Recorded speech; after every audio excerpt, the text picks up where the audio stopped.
Right, so property for sale in illegally occupied Palestinian territory, but this isn't the West Bank. This isn't a settler with a map declaring this property is his because God promised it to him 3,000 years ago and because God apparently does conveyancing these days. This was London. This is the Great Israeli Real Estate event taking place inside Edgware Road Synagogue. Protesters outside saying Palestinian land was being sold, police in the middle, because of course they were. Counter-protesters waving Israeli flags, Palestine supporters shoved and grabbed and dragged and arrested. The British state stands there in high-vis and body armour pretending it's just managing tensions instead of making excuses for the inexcusable. And then because one serving of pro-Israel state-backed rancidness was not enough, the Court of Appeal turned up this morning with dessert. The Starmer regime got its Palestine Action ban finally backed by a court of law. Took them long enough. Eventually they got what they wanted. The terror law designation stays in place, at least for now though, because the fight is not over yet. But the message from the British state could hardly be clearer if they printed it on a Union Jack and stapled it to Itamar Ben-Gvir's forehead, could it? Israel gets protection, Palestine protest gets the police. Of course, if you look to our mainstream media, you get a different set of events. Take the Independent here, for example, demonstrating not so much independence at all, just more of the same with the MSM, a headline reading, Police arrest 14 after clashes at Israeli property protest outside synagogue. Clashes, eh? As if the thing being protested was some vague community meeting where a few hotheads turned up just to have a row. This was condemned by protesters as an event promoting Israeli settlement land and property sales. Demonstrators denounced the event as promoting Israeli settlement land and property sales in violation of international law. But no, let our MSM get onto the story and suddenly it becomes clashes outside synagogue. Suddenly the venue is the story here. Suddenly the protest is the danger. Suddenly the alleged land sale becomes a footnote floating around somewhere near paragraph 9. You take Palestinian land out of the headline, you put synagogue in instead. You take the property event out of the moral centre, you put the protesters in the dock. Then you wonder why the public walks away and thinks the scandal was people objecting and not what they were objecting to. And those too lazy to ever read beyond that headline go away thinking all of this is entirely justified. And far too many of these thought police types then take to social media to spread their ignorance still further.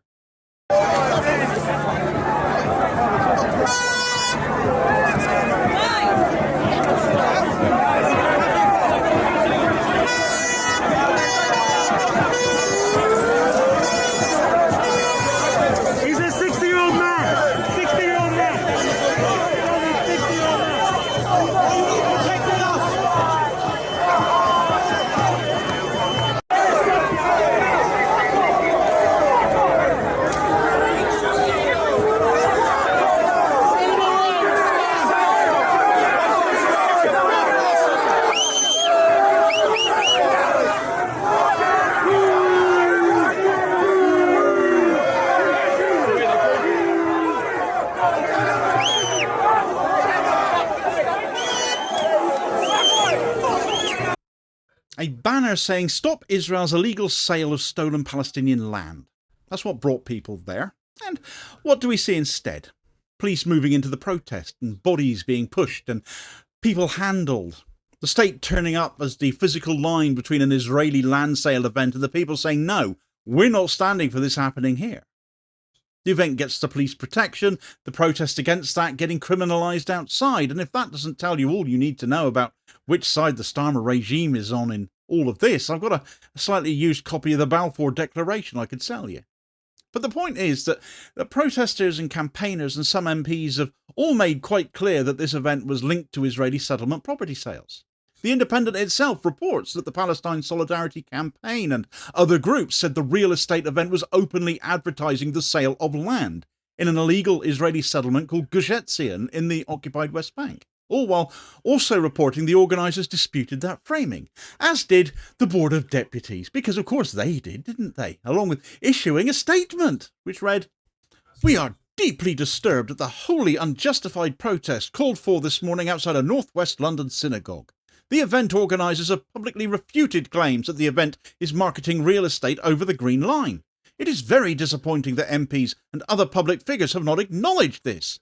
and instead inflamed tensions through partial and misleading commentary. Protesting at a synagogue based on false pretenses seems to be little more than an excuse to harass and intimidate members of the Jewish community.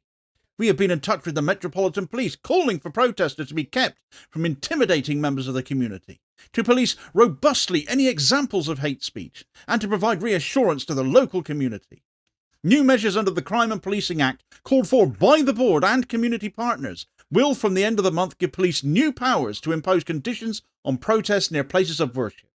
We are calling on the police to ensure such protests are kept a significant distance from places of worship to prevent intimidation to members of the Jewish community. It is no wonder that so many Jews actually feel unsafe these days when a body that purports to speak for them all churns out such objectively gut-churning dross as that. But if they weighed in on this, then it does tell us something useful, actually. That the state knew the controversy, that the warnings were already there, that the political argument was there. The international law question was already there, and still the event went ahead anyway, because apparently Britain's official position is that illegal settlements are very concerning, very troubling, very much not something we support unless it seems someone books a room, prints a flyer, and the people objecting to it have the cheek to arrive with a Palestinian flag. Then suddenly these great moral guardians of public order discover the ancient British principle of nothing to see here, keep moving along please, preferably into the back of that police van. That's what makes me go, oh, pool balls! They're throwing pool balls! That was a snooker ball that just came across. Free! Sorry, they just lobbed a snooker ball across me. We only can do so much, can't we? Alright? Get back.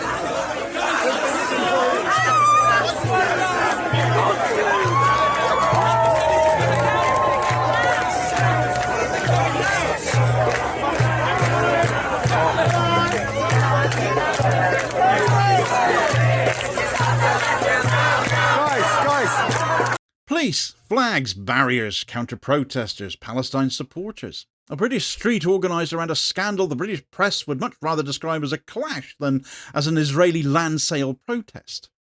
But if the line is that Palestine protest was the public order danger here, then listen to what else was happening in the same place at the same time.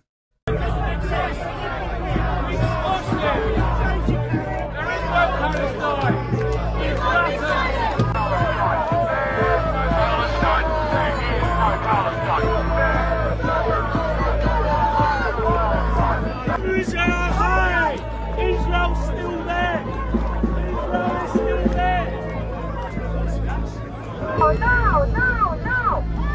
We are the people! We won't be silent!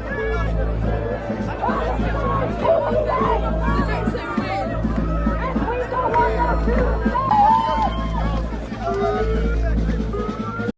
Well, that's quite enough of that for anybody, but you get the point, I'm sure. There is no Palestine. We squashed it. We flattened it, lovely. Just lovely, isn't it? But that's the moral reversal sitting right there in broad daylight, isn't it? People protesting the sale of Palestinian land are treated as a problem. People chanting that Palestine doesn't exist become part of the scenery being managed with a nice orderly police line, despite the theatrics coming from some of that braying Zionist mob. We hear talk of two-tier policing a lot in this country these days, often from right-wing spocks demanding more of this, frankly. But images like that don't help the government's denials at all, when it kind of looks like there's a point to be made on that score, albeit the opposite of what the likes of Nigel Farage and co claim it to be. And then this morning the story widened further. It is nonetheless a fundamental mistake to overlook the fact that Palestine Action overtly promotes unlawful violence amounting to terrorism. It is not, as it claims, a direct action civil disobedience protest group like the Suffragettes operating transparently in the open. It is a covert organisation operating with secret cells to avoid the detection and prosecution of those using violence to destroy the property of third parties.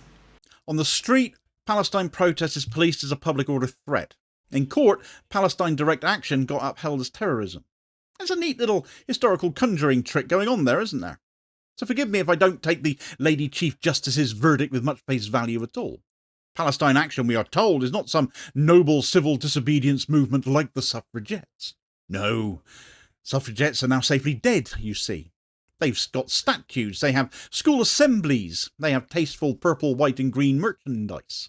They've been polished into a harmless national bedtime story about brave ladies with banners asking very, very nicely until democracy finally gave them the vote. Except that's not actually the history, is it, Lady Chief Justice? Suffragettes were not just standing around with big placards and excellent posture. Militant suffragettes burned buildings, they attacked railway property, they targeted churches, they bombed Lloyd George's house. Sports pavilions were burnt, a bomb went off at Oxted Station, an empty train was wrecked by a bomb. The government's own history blog says the 1913 campaign included setting fire to residential houses, golf courses, schools and churches. Other historical pieces say that devices were planted at Westminster Abbey and St Paul's Cathedral, the Bank of England, railway stations, other locations, and letter bombs were used as well. So when the court reaches for the suffragettes as the respectable contrast to Palestine Action, it's not history, it's bullshit. Dead radicals get plaques and historical sanitation, but the living ones in the here and now, they get prescribed. The old struggle gets a lovely statue to commemorate bravery in the face of injustice. The current struggle gets bundled into the back of a paddy wagon and the Terrorism Act thrown at them. And suffragettes can be honoured now because the British state survived them and absorbed them and repackaged them. Palestine Action can't be treated the same way because its target is not now safely in the past. It's in the present. Its target is the live weapons pipeline, the defence industry, Elbit systems, the Gaza genocide, Britain's relationship with Israel. So of course the courts want the suffragettes in the past and Palestine Action in the terror filings. One is history Britain can sell back to itself as proof of progress. The other is a here and now accusation that Britain would rather criminalise. I want to bring you some breaking news now. In the last few minutes, the UK government has won its appeal to uphold its designation of Palestine Action as a terrorist group. The activist group was banned last year after it was accused of breaking into an airbase as part of its ongoing protests against Israel's genocide in Gaza. Rights groups say more than 3,000 people have been arrested for publicly supporting the group, and more than 1,200 protesters have been charged with terrorism-related offences under the ban. We're going to go now live to Richard Gaisford, who joins us from the Court of Appeal in London. Richard, what was the ruling, or the details in the ruling, handed down by the court? Well, the court said it has struck a balance between the national interest and the rights of individuals of Palestine Action. The judge, reading out those comments as part of this appeal hearing, said that she believed that whilst there were peaceful members of Palestine Action, there were also non-peaceful members, and those actions amounted to terrorism. As such, they've then upheld the government's position of prescribing Palestine Action as a terrorist organisation. That started in July of 2025 last year. And that followed a series of high-profile protests in which there was damage at a number of defence establishments. Since then, a number of people, as you say, nearly 3,000 have been arrested, many of them for carrying signs. And if we can take a look at the crowd behind us, you can see a lot of these protesters, members of this campaign group, are here outside the High Court today for that hearing, and many of them are carrying the signs that are likely to see them arrested. We're waiting now on the police to take the next move, having heard what this announcement was, and to see how they decide to manage this crowd that is gathered in quite large numbers outside the Court of Appeal here on the Strand in London. The government will be pleased with this because they believe that they were protecting the national interest by stopping Palestine Action's activities. The judges have said, looking at it, this was an underground movement that was under the radar, had an underground manual for its members, and as such needs to be banned. Regardless of all of this, though, the fight isn't over. Huda Amori, Palestine Action's co-founder, has said the fight will go on. The Supreme Court, the next port of call. And that matters. But let's not make the mistake of pretending today wasn't a state win, because unfortunately it very much was. The government got the ban back. The court sided with the Home Office. The state won this round. But the point of saying this isn't over is because bad laws cannot simply be allowed to persist, can they? People will not accept them. Because when a government uses terror law around Palestine activism, when police drag protesters around outside an Israeli land sales scandal, when mainstream coverage turns the land issue into a synagogue clash story, and when the court language reaches so naturally for the likes of the Suffragettes given their well-known historical actions, apparently not that well-known to the Lady Chief Justice, however, and while Gaza is treated as an argument just to be managed, then yes, you'd better believe this is not over. Coming as this is hard on the heels of the sentencing of the 4 Filton members of Palestine Action the other day, this last week has had its fair share of gut punches. Germany has got its own Palestine Action case going on right now as it happens, and where they might be looking at us here in the UK and thinking, well, we quite fancy a piece of that, it's not all going their way over there, and check out more on that right here. Please do also hit like, share and subscribe if you haven't done so already, so as to ensure you don't miss out on all new daily content, as well as spreading the word and helping to support the channel at the same time, which is very much appreciated. Holding power to account for ordinary working class people. I'll hope to catch you on the next one. Cheers, folks.